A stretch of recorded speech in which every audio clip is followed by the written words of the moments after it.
galera, sejam bem-vindos a mais um episódio do nosso CoffeeCast. Nossa equipe é composta por mim, Laura Sofia, pela Lívia, pelo Luiz Fernando e pelo Matheus, e também pelo nosso orientador, o professor Rubens Paza. E no episódio de hoje a gente vai falar um pouco sobre o manejo na cultura do café. Bom, primeiramente a gente tem que o café ele é uma das principais culturas agrícolas do Brasil, sendo o carro-chefe do agronegócio. É uma cultura muito importante, principalmente para a economia, emprego e também renda no meio rural. Para manter essa produtividade e qualidade dos grãos, é essencial adotar práticas de manejo adequada durante toda a vida útil da lavoura. Essas práticas elas envolvem tanto análise de solo, de folha, correção da acidez, nutrição equilibrada, poda, manejo do mato e também o uso racional de insumos. Todas as práticas do manejo para cafezais em produção estão interligadas e formam o conhecido manejo integrado do café, que são um conjunto de ações que buscam maximizar a produtividade e a longevidade da lavoura. Essas práticas envolvem desde o diagnóstico da fertilidade do solo, análise foliar, correção química, adubação equilibrada, até o manejo da vegetação e das técnicas de poda. Bom, agora eu vou falar um pouco sobre a amostragem. A amostragem ela é essencial, no manejo do café ou de qualquer outra cultura. E essa amostragem ela pode ser tanto de solos quanto amostragem foliar. Falando um pouco primeiro, então, sobre a amostragem de solos, ela vai ser o primeiro passo, então, para fazer o manejo nutricional. Porque é por meio dessa amostragem que você vai conseguir avaliar a fertilidade química e física do solo para determinar os teores de nutrientes, o pH, a CTC, que vai aí estar influenciando na capacidade que o solo vai ter de aproveitar, os nutrientes. Então, sem uma boa amostragem, você não vai conseguir fazer uma recomendação, de adubação e calagem eficiente. A coleta, então, ela deve ser feita antes da arruação e 60 dias após a última adubação, para que não tenha influência de adubos recentes. Divide-se a área em glebas homogêneas, com até 10 hectares, levando em consideração o solo, o relevo, o histórico de cultivo e a vegetação. Cada gleba vai se retirar mais ou menos 20 subamostras em zigue-zague, nas profundidades de 0 a 20 e 20 a 40 centímetros. Aí mistura essas amostras para formar uma amostra composta e enviar para um laboratório de confiança. O laboratório vai determinar, então, parâmetros como o pH, a saturação por bases, o teor de alumínio, os nutrientes como cálcio, magnésio, potássio e fósforo, a matéria orgânica e a CTC, que é a capacidade de troca catiônica.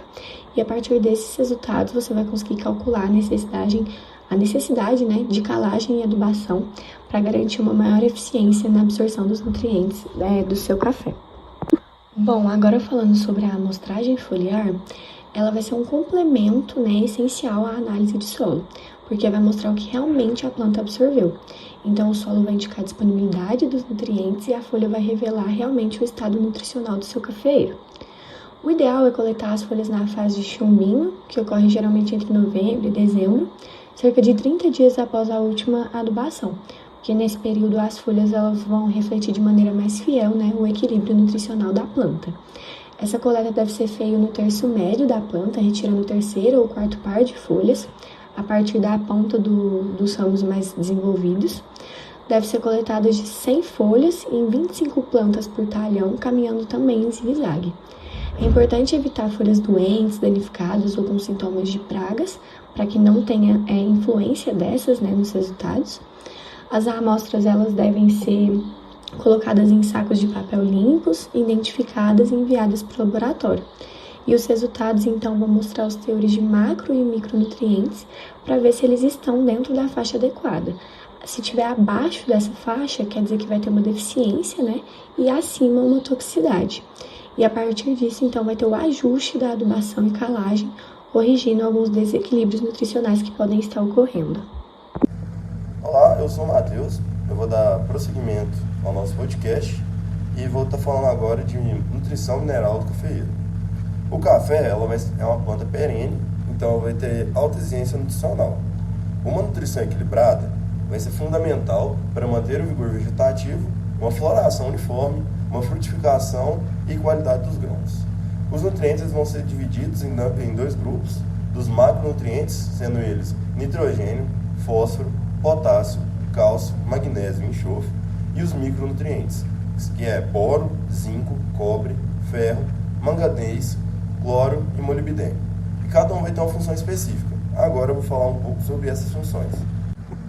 Agora eu vou falar sobre os macronutrientes, vou falar a função desse nutriente e seu sintoma por deficiência ou excesso.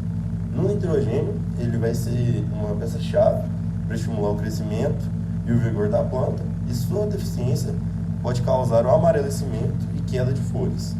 Já o fósforo, ele vai ser essencial porque ele está presente na molécula de ATP, ou seja, a molécula energética da planta, e para o seu enraizamento. E sua deficiência ela pode causar arroxeamento e necrose na ponta das plantas, na ponta da flor. Já o potássio, ele é chave na regulação estomática e na qualidade do fruto. A carência dele pode causar secamento das bordas da folha.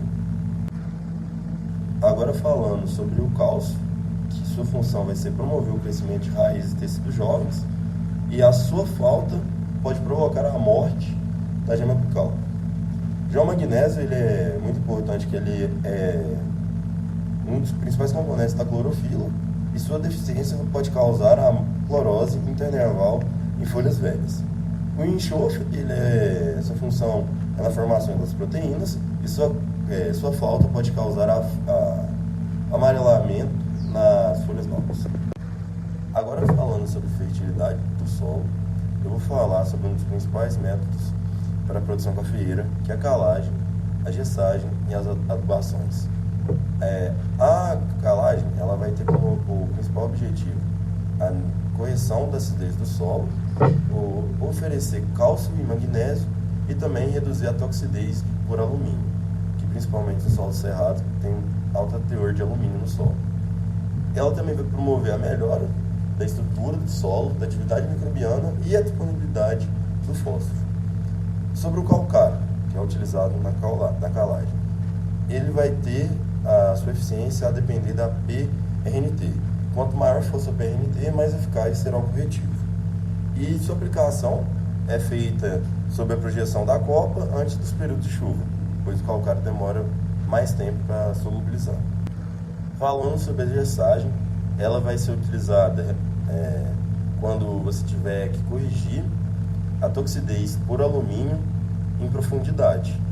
Ela vai ser realizada com sulfato de cálcio, ela não altera o pH, mas ela vai melhorar o perfil químico em profundidade, pois a calagem ela atua de 0 a 20, em camadas mais baixas vai ser a gessagem que vai ser utilizada.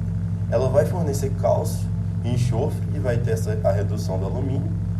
Ela vai estimular o crescimento radicular e o gesso ele é indicado quando a gente vai ter um baixo teor de cálcio e um alto teor de alumínio em profundidade. Falando um pouco sobre a adubação ela sempre tem que ser correta, então você tem que fazer as suas análises de solo e foliar para entender o que a sua planta vai demandar. E os adubos eles podem ser tanto por adubos minerais, orgânicos ou via foliar. A adubação vai ser feita para manter o equilíbrio entre o crescimento vegetativo e a frutificação, melhorando a resistência e prolongando a vida produtiva do cafezal. Fala pessoal, eu sou o Luiz Fernando e agora eu vou estar falando um pouquinho para vocês sobre a poda do cafeeiro. A poda é uma prática essencial para renovar a lavoura e regular a produção, já que o cafeeiro tende a alternar safras de altas e baixas. Existem dois grupos de poda, as leves e as drásticas. As leves são como o desponte e o decote, usadas para reduzir o porte e equilibrar a vegetação. As drásticas são como o esqueletamento, que é a retirada dos sãos produtivos, e a recepa, o corte próximo ao solo para a renovação total. Os principais sistemas de manejo são safra zero, linhas alternadas e a poda de limpeza. A safra zero alterna linhas produtivas e linhas podadas, mantendo metade de área em produção a cada ano. As linhas alternadas, metade da lavoura é podada e metade colhe, equilibrando trabalho e produção. Já a poda de limpeza, ela remove ramos secos, doentes ou improdutivos. Após a poda, é indispensável reforçar a adubação nitrogenada e potássica, e também controlar pragas e doenças e conduzir broto brotos vigorosos para recompor a estrutura produtiva. Agora eu vou estar falando um pouquinho sobre o manejo do mato. O manejo da vegetação espontânea ou do mato é uma das práticas mais importantes e muitas vezes negligenciada. O mato pode ser vilão ou aliado, dependendo do manejo adotado. O excesso de mato compete com o cafeeiro por água, luz e nutrientes. Por outro lado, uma cobertura controlada ajuda a reduzir a erosão, a conservar a umidade e aumentar a matéria orgânica do solo.